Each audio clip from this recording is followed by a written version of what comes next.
I'm going to make the case the GOP is no different than Organizing for America or Organizing for Action. That's Obama's deal. Last year, during the 2012 election, remember, Romney was super evil and the president was super good.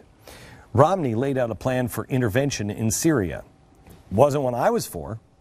And it left him mocked relentlessly for his crazy opinions. Now, I didn't like it because I thought, well, we can get that from President Obama. But President Obama had to look like he was a really cool dude, and he wasn't for any of that stuff. So he had to actually change his opinion and mock Mitt Romney. But unfortunately, the president is saying exactly what Mitt Romney was saying a year ago. We went back in the archives, Organizing for Action, the community organizing arm of the Obama regime. They posted on their website, March 27th, 2012, an entry entitled 5 Times Romney Flunked on Foreign Policy. One of his alleged blunders was this, quote, Romney called Russia a strategic partner of the United States on vital issues, America's #1 geopolitical foe. Oh, no. Since when does our strategic partner write a sneering editorial in one of our newspapers, attacking the whole concept of American exceptionalism? But, okay. How about this one? When does the media put their president on the cover of every single edition of Time magazine?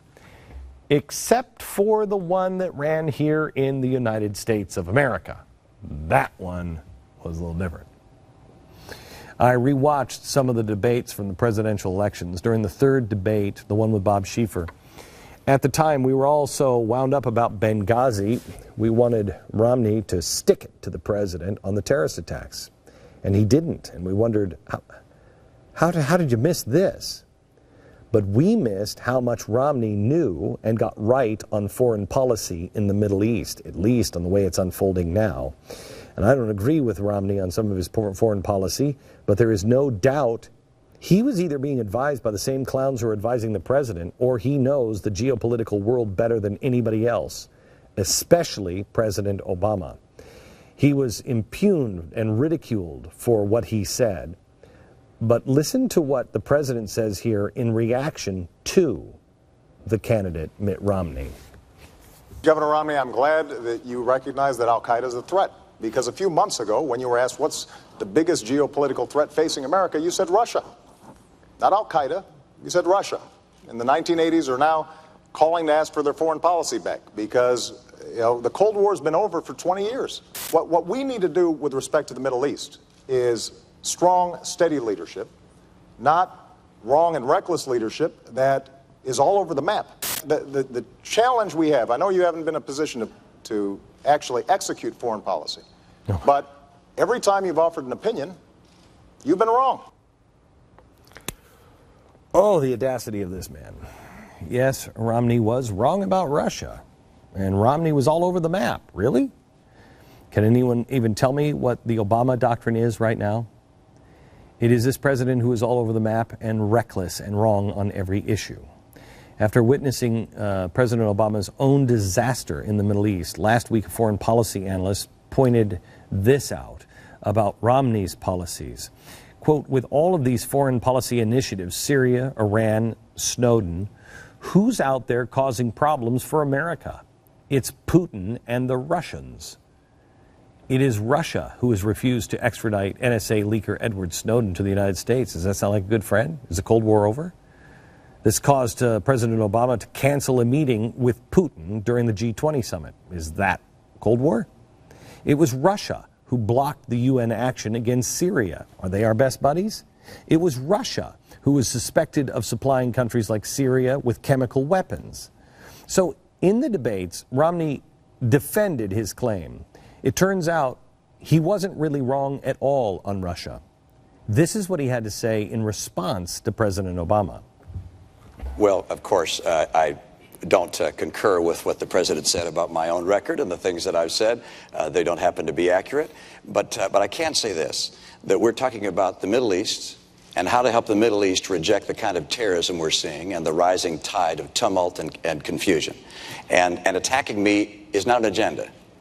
Attacking me is not talking about how we're going to deal with the challenges that exist in the Middle East and take advantage of the opportunity there and stem the tide of this violence. But I'll respond to a couple of things you mentioned. First of all, Russia, I indicated, is a geopolitical foe. Not a, excuse me, it's a geopolitical foe. And I said in the same paragraph, I said, and Iran is the greatest national security threat we face. Russia does continue to battle us in the UN time and time again. I have clear eyes on this. I'm not going to wear rose-colored glasses when it comes to Russia or Mr. Putin. And I'm certainly not going to say to him, I'll give him more flexibility after the election. After the election, he'll get more backbone. Okay, so here we are now. We're now facing another military intervention in the region, although the president's plan isn't different. I don't know about you, but I prefer what he just said, what he was prescribing for Syria any day of the week. Unfortunately, he also went on to say that he would arm the terrorists, the rebels, which is exactly what this president is now doing. So I guess it didn't matter which one we would have voted for, does it? That sounds like the Republicans are just as bad as the Democrats and the Democrats just as bad as the Republicans. Watch what he says about the importance of Syria, but more importantly, avoiding any military action in Syria. Listen. Syria plays an important role in the Middle East, particularly right now. Syria is Iran's only ally in the Arab world. It's their route to the sea. It's the route for them to arm Hezbollah in Lebanon, which threatens, of course, our ally Israel.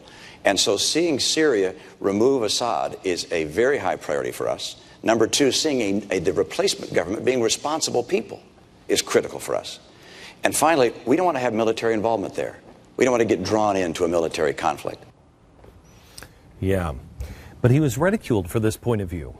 He was maligned by the left for wanting to provide aid to the good guys in Syria. I said there were no good guys in Syria. There would be no responsible people that would step to the plate. I guess I was right on that one. But isn't that what the president is saying he's doing right now? But the good guys still don't exist. Maybe President Romney would have understood that eventually. Maybe not. I don't know. But let me give you one last clip on Romney's viewpoint on the big picture in the Middle East, just so you can see how prepared and perceptive he was for this time. It may sound globalistic to some people, but compared to what this president is doing, it sounds mild. But that's usually the difference between the Republican and the Democrat. They're both globalists, but one is slower than the other. But the president blew him off and said, well, I don't care about all that. I'm just concerned about the people who killed us on 9/11, and we've done a great job in decimating them. Really? Because just a couple of months later, the Boston Marathon was bombed. But this final clip from Romney, after the president I himself congratulate him on taking out Osama bin Laden and going after the leadership in Al-Qaeda. But we can't kill our way out of this mess. We're going to have to put in place a very comprehensive and robust strategy to help the world of Islam and other parts of the world reject this radical violent extremism, which is, it's certainly not on the run. It's certainly not hiding. This is a group that is now involved in 10 or 12 countries, and it presents an enormous threat to our friends, to the world, to America long term, and we must have a comprehensive strategy to help reject this kind of extremism. This is the man America voted against in favor of the president, who at the time laughed in his face, turned around, and then did exactly the same thing, except with more military might. I want to make it really clear. It's not the Democrats, Hollywood's, liberals, libertarians, Republicans. It's all of us, anyone who actually thought change was possible in this country. Isn't this what the president did to the Wall Street bankers? He said, I'm not going to do what Bush did. Well, that's not a policy. Saying that you won't do what he did, what are you going to do? But then he turned around and did exactly the same thing, but with twice the amount of money, twice the bailouts. It's more of the same, twice the speed, wrong direction. If this doesn't convince you that this is not about parties, it's not about race, it's about the progressives in both parties. If you're not convinced of that, or your friends aren't convinced of that at this point, then you or they are definitely part of the problem.